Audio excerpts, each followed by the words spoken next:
అయితే 100% రాధికవి నువ్వు. ఒక రాధికా జాతికి సంబంధించిన ఆడపడుచువి నువ్వు. మీరందరూ కూడా ఒక రాధికా ఇన్స్టిట్యూట్ ఆఫ్ టెక్నాలజీలో స్టూడెంట్స్. మీరు ఆ కాలేజీ ఉండదు, అది ఆడేనో గుట్ట మీద ఉంటది. అది ఆ గుట్ట మీద లైన్గా రాధికాలందరూ నుంచి ఇట్లా బైనాక్లర్స్ వేసుకుని చూస్తుంటారు. తిల్లు లాంటి లప్పగా లేడున్నారు, ఓ నవలాగా చేద్దామని చెప్పి. చాలా పెద్ద కాలేజీ అంటే కదా మీది. నేను పోయినసారి నేను మీ సూపర్ సీనియర్ ఒక ఆమెను కలిసిన రాధిక. చాలా బాగా ర్యాగింగ్ చేసింది, నన్ను చాలా ఎంజాయ్ చేసిన. నేను ఇప్పటికీ మాట్లాడుకుంటారు దాని గురించి. టిల్లుగాడు ఉన్నన్ని రోజులు రాధిక ఉంటుంది. ఒక లైట్ నువ్వు, ఒక్కరు జూలియట్, ఒక టిల్లు రాధిక. దాంట్లో ఇద్దరు చచ్చిపోతారు. ఈడ నేను ఒక్కడే సంక నాకుతా. చెప్పు రాధిక, ఏం కావాలి నీకు? ఆ పిల్ల వచ్చినందుకే సంక నాకే.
గట్టిగా చప్పట్లు.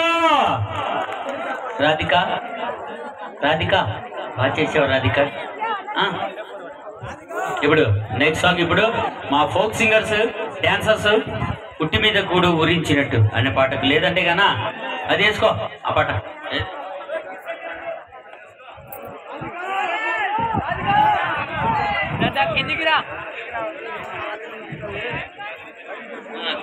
గంప కింద గోడి పెట్టాను ఆ పాట.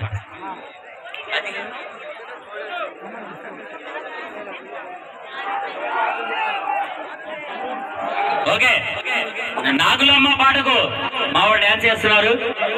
నాగులమ్మ ఈ పాట పాడేటప్పుడు మధ్యలో వేసిపోతే వచ్చే జన్మలో గబ్బిలాలై పుడతారంట. చూడు ఇష్టం, నాకు సంబంధం లే. చూడు కూర్చుంది అందరూ గబ్బిలాలు ఎందుకు కావాలని. ఎందుకంటే నాగులమ్మ పాట అమ్మవారి పాట, ఊగిపోతుంది మా జానపదం. సినిమా పాట ఇది కూడా. ఎట్లుంటదంటే దానా ఒన్న పెట్టుడా పట్టు నా బిడ్డం రెడీ రెడీ రెడీనా ఎప్పుడు రెడీలోనే ఉంటారు ఇంకా వీళ్ళు రెడీగా వద్దు ఓకే